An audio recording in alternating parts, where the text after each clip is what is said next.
Hello, Mommy. Please enjoy our story. This is Little Red Riding Hood. We call her Red.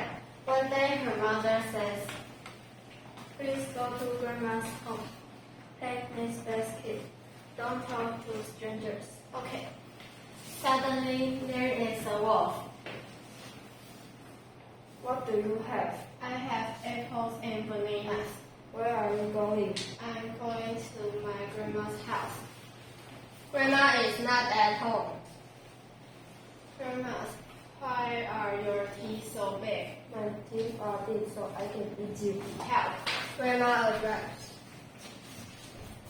Let me hit you. Wow. The wolf runs away. Let's sing a song for Mommy. Mother's Day, Mother's Day, Happy Mother's Day.